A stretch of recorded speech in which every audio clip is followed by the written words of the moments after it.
Are you like me? Did you grow up watching SpongeBob SquarePants when the show was in its prime? Do you have an entire library of SpongeBob references swimming in your head at all times? Have you completely ignored the new seasons of the show and stick to rewatching seasons 1 through 4? You do? Well, shit. Grab a seat, check out what I've got cooking for you today. Welcome to Casual Perspective, Hayden here. Today we're diving down to a pineapple under the sea to check out SpongeBob SquarePants, The Cosmic Shake. Cosmic Shake is developer Purple Lamp's second outing into the world of SpongeBob after remastering Battle for Bikini Bottom in 2020, everybody's favorite SpongeBob game. I felt like they did a great job with that remaster, and I really enjoyed it myself. I even collected all the golden spatulas back when I played it. So I was really excited to see what they would do with a brand new idea for a SpongeBob game, and god damn, they actually pulled it off. Cosmic Shake starts with SpongeBob and Patrick taking a trip to good old Glove World and buying what they believe to be some magic bubble soap from a fortune teller named Madame Cassandra. SpongeBob and Patrick spend a literal 3 hours. 3 hours later.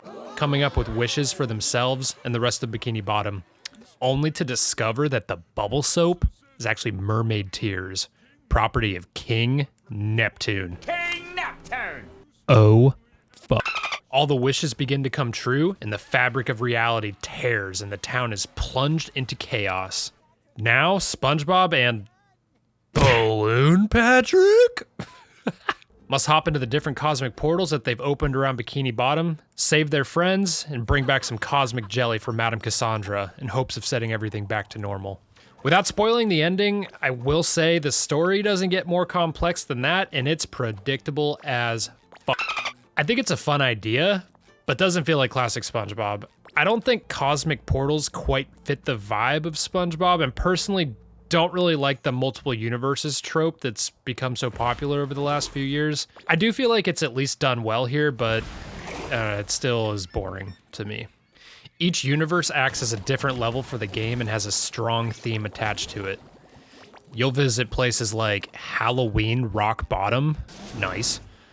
Prehistoric Kelp Forest, sick. And medieval times, just to name a few.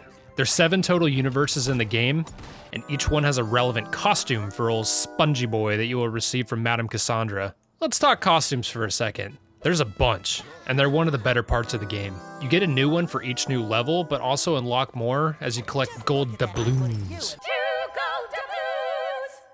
These are like this game's equivalent of golden spatulas. They're not tied to progression through the story like in Battle for Bikini Bottom. They basically just act as a currency to buy more costumes. And the costumes are purely cosmetic, but it's really fun to unlock them as you play through the game and collect more doubloons. Basically every costume is a reference to the show or one of the movies, and it's really cool to see them. I do think Battle for Bikini Bottom's system of progressing via collecting the golden spatulas is better. You know, that allows you to jump through the different levels and makes the game feel less linear and a bit more open. This game requires you to beat each level in order, one after the other, to progress through the story. It really only opens up after beating the game when you do some backtracking to find missed collectibles. The Bikini Bottom hub world is open and you can roam around as you please, but this is a really small area. Like my pee. All right, let's talk gameplay. Cosmic Shake is a platformer and a collectathon game with a difficulty level very much tuned for kids. This game is easy. Definitely the easiest game I've played in recent memory, maybe ever. Checkpoints are very generous, combat is manageable, and the platforming, while engaging, is pretty simple overall. But is this a bad thing? Not at all, boy! It's nice to kick back and just have some fun working your way through these levels. No stress, no high stakes. And for the younger players among us, this is a really great introduction to the platforming genre. The controls feel great, and the game flows really well. There is combat throughout the game with a pretty decent roster of enemies. These guys are all cosmic jelly motherfuckers with different attacks and weaknesses. As you progress through the game, the different enemies will be introduced. You got dudes shooting questionable substances at you. You got guys spawning other enemies, riding unicycles for some reason. Tremors. And bathtub-wielding thick boys. The enemies were never really that challenging for me, and they were pretty fun to fight for the most part. I even got a little bit of like a Batman Arkham game vibe from fighting a screen full of these dudes and just whipping them around effortlessly. Along with new enemies, SpongeBob also gains new abilities with each cosmic world. I feel like these are the highlight of the game. You'll learn how to blow bubbles, karate kick, use a reef blower, and more. By the end of the game, SpongeBob is a Swiss Army knife of different abilities for platforming and combat. Pretty cool. You'll often have to use a specific ability you've learned to take down certain enemy types and complete platforming sections. The platforming sections where you need to chain together different abilities are awesome, and it's the best platforming in the game. It feels great to use your abilities one after the other to navigate these sections. These were the closest the game got to challenging, but I never found myself failing a section more than like once.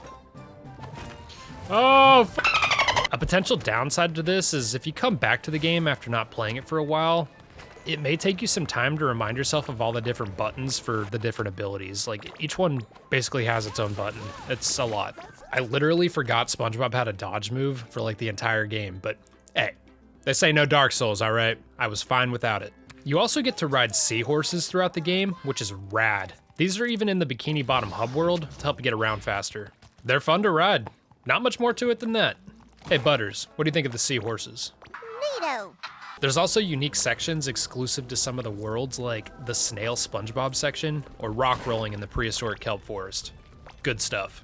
Something else worth mentioning is, unlike previous SpongeBob games, in the Cosmic Shake, you're only going to be playing as SpongeBob. No Patrick or Sandy sections here, folks. All of the new abilities and varied gameplay make this more digestible, and I never really missed not playing as the other characters, but it is kind of a bummer. Having Balloon Patrick by your side the entire game is awesome though, and I feel like that was a really good design choice. SpongeBob and Patrick just riff back and forth with each other throughout the game. Their dialogue was never hilarious, but it was funny enough and it was never annoying, which, if it had been annoying, it could have ruined the whole game. Is there anything that shouldn't be recycled? Old jokes. Good one, Patrick. What actually made me laugh was the random shit some of the NPCs would say. Confusion is a goat on AstroTurf. They were really getting close to that classic SpongeBob charm with some of this dialogue. Withered broccoli ahead. Never mind, it's just the Flying Dutchman. Speaking of that classic SpongeBob charm, another major selling point for this game is the abundance of references to the show. I know I mentioned the costumes, and these are great, but the game is littered with references way beyond the costumes. You'll encounter sea bears, work through an Alaskan bullworm cave, dodge exploding pies, get jump scared by gross-ups, and even encounter this motherfucker. Chocolate, finally chocolate! It was a real treat getting to see all these references sprinkled throughout the game. They weren't always tastefully done, and some felt forced, but for the most part, these were a nice treat for fans of the show. Hell, the glide animation for SpongeBob is the Krusty Krab pizza. That's awesome, dude. Overall, there's a lot to like about the Cosmic Shake and not much to dislike. If I had to be negative, I would mention that the overall story is pretty weak and the ending is very anticlimactic. This being a SpongeBob game, I would have loved a stronger story, or at least one that felt a little more like classic SpongeBob, but I know that's a tall order. I also don't love the backtracking required to collect everything. There's parts of the levels that you just won't be able to access without beating the game first and getting all the abilities. While it's done in an interesting way with new collectibles to find in the levels the second time around, I still prefer to avoid backtracking as much as I can in games like this. Some of the levels do overstay their welcome as well and last long enough for the charm to wear off. With some of these, I found myself hoping the level would end so I could just get on to the next world and see what else the game had to offer. Overall though, it's a really short game. I beat the main story in about 9 hours. And I think that's a good thing. You know, some of the levels outstay their welcome, but the game as a whole does not.